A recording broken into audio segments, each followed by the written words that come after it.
मैं सहारनपुर बोल रहा हूँ और मेरा जन्म आज से करीब 1340 ईस्वी पूर्व हुआ था। मेरा नाम तत्कालीन राजा शाह रणवीर के नाम पर पड़ा। बाद में जब मुगलों का मुझ पर अधिकार हो गया तो मेरा नाम सहारनपुर में बदल दिया गया। स्थानीय लोगों के अनुसार मेरा नाम शाकंभरी देवी के मंदिर के कारण पड़ा। वेद पुराणों में देवी शाकुंभरा के प्रमुख शक्तिपीठ का वर्णन भी मिलता है। मैं कुटीर उद्योग जैसे लकड़ी की नक्काशी के लिए जाना जाता हूँ। इसके अलावा मैं आम और बासमती चावल के लिए भी पूरी दुनिया भर में प्रसिद्ध हूँ। उत्तर प्रदेश के उत्तरी भाग में बसा होने के कारण मेरी सीमाएं हरियाणा, हिमाचल प्रदेश और उत्तराखंड राज्य से मिलती हैं। मैं कई पड़ोसी जिलों से घिरा हूँ। मेरे पश्चिम में करनाल जिला, उत्तर में सिरमौर जिला और पूर्व में हरिद्वार और मुजफ्फरनगर जिला है। महाभारत काल से मेरा संबंध रहा है, जब मैं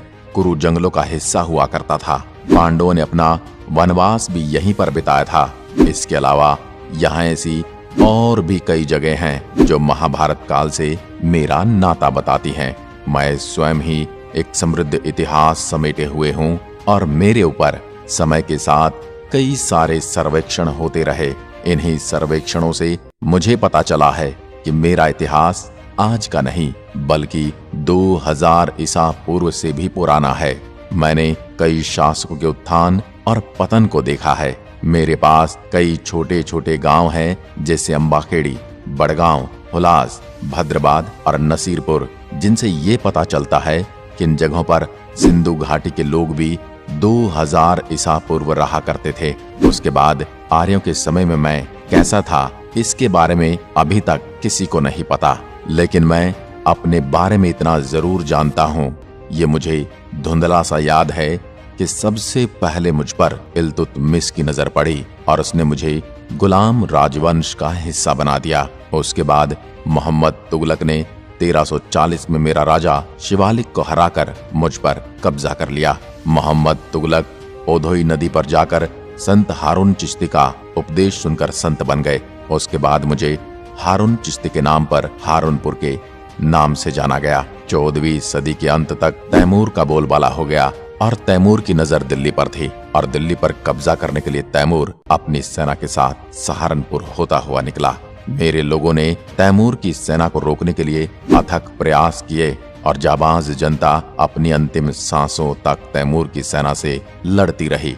अंत में तैमूर की सेना जीत गई और उन्होंने दिल्ली पर कब्जा कर लिया। इतना सब मेरे साथ हो जाने के बाद मुझ पर मुगल साम्राज्य के शक्तिशाली बादशाहों ने कब्जा कर लिया। अकबर ही वह पहले राजा थे जिन्होंने सबसे पहले मेरे यहाँ नागरिक प्रशासन की शुरुआत की। इस प्रकार दिल्ली ही सहारनपुर में भी सरकारी प्रणाली लाई गई। अब मेरे सारे कामकाज सरकार के द्वारा होने लगे। बादशाह अकबर ने मेरे लिए राज्यपाल नियुक्त किया। इसका काम ये देखना था कि राज्य का काम ठीक ढंग से हो रहा है या नहीं। अकबर ने मेरे विकास के लिए जागीर को चुना। जागीर के रूप में मेरे राजा बने शाह रणवीर सिंह। उसके समय में मैं एक सेना की छावनी में बदल गया। राजा शाह रणवीर सिंह ने मेरे लिए बहुत ही सुंदर 4 दरवाजे बनाए, जिन्हें सराय गेट, माली गेट, बुरिया गेट, लाखी गेट के नाम से जाना गया। अकबर के साम्राज्य के बाद शाहजहां ने सहारनपुर की मिल्कियत सैयद मुजफ्फर अली खान को दे दी।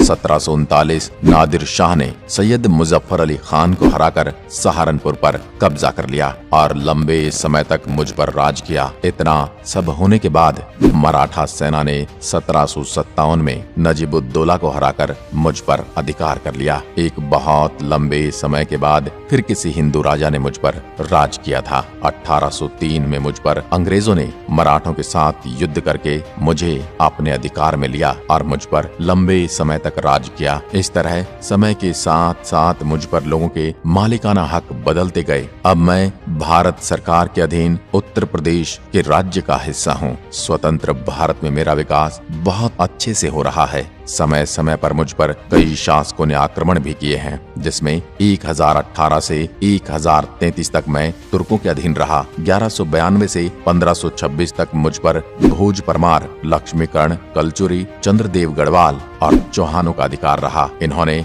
दिल्ली सल्तनत की स्थापना तक शासन किया। 1542 से 1605 में अकबर के शासन काल में मुझे एक प्रशासनिक इकाई बनाया गया। 1748 से 1770 तक नजीबुद्दौला का शासनकाल रहा और इसके बाद मुझ पर मराठों का शासन रहा और फिर सिखों ने मुझ पर राज किया और आखिर में मुझ पर अंग्रेजों का शासन रहा और आज मैं स्वतंत्र भारत का हिस्सा हूँ। ये मेरे लिए गौरव की बात है। मेरी अर्थव्यवस्था मुख्यतः खेती बाड़ी पर आधारित है। आम, गेहूं, कपास और चावल यहाँ की मुख्य फसलें हैं। शहर के उद्योग में रेलवे, मधुमक्खी पालन और चीनी मिल भी शामिल हैं। इसके अलावा शहर में लकड़ी पर नक्काशी का काम भी किया जाता है। यहाँ पर कोई बड़ा उद्योग न होने की वजह से उत्तर प्रदेश के अन्य शहरों की तरह यहाँ के लोग भी दिल्ली और मुंबई जैसे बड़े शहरों में रोजगार के लिए चले जाते हैं। मुझे यहाँ के सबसे सुंदर पर्यटन स्थलों के लिए भी जाना जाता है और हर साल लाखों सैलानी मेरी सुंदरता निहारने यहाँ आते हैं। आइए एक नजर आप भी डाल लीजिए मेरे इन खूबसूरत पर्यटन स्थलों पर, जिनके बिना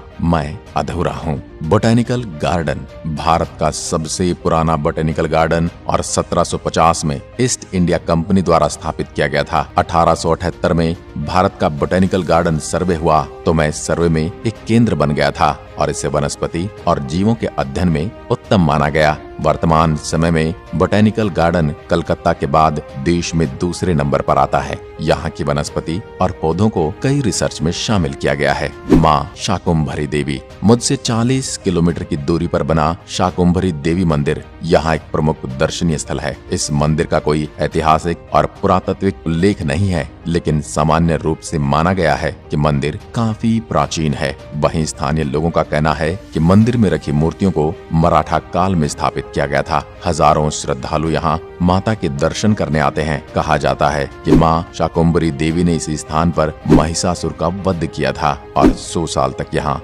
तपस्यारत रही थी। 9 गजा पीर, इस दरगाह पर हिंदू और मुस्लिम दोनों समुदाय के लोग दर्शन करने आते हैं। इस स्थल का मुख्य आकर्षण यहाँ का 26 फीट ऊंची मजार है, जिसको हर बार नापने पर उसका नाम अलग आता है। बाबा लालदास मंदिर मेरे प्रमुख पर्यटन स्थलों में से एक है। बाबा लालदास मंदिर हिंदू और मुस्लिम दोनों ही यहाँ पर श्रद्धा रखते हैं। ये बाबा लालदास जी की याद में बनवाया था, जो कि मुगल काल के दौरान पीर थे। उनके ध्यान की चर्चा मुगल काल में काफी प्रसिद्ध थी। तो ये थी सहारनपुर यानी मुझसे जुड़ी कुछ जानकारी। आप किस शहर की जानकारी चाहते हैं हमें कमेंट बॉक्स में जरूर बताएं, ताकि आपके लिए सबसे पहले हम वही जानकारी लेकर आएं जो आप पाना चाहते हैं। आज की वीडियो में बस इतना ही। मैं सहारनपुर आपका स्वागत करने के लिए तैयार खड़ा हूं। जब चाहें आप जरूर आइए। धन्यवाद।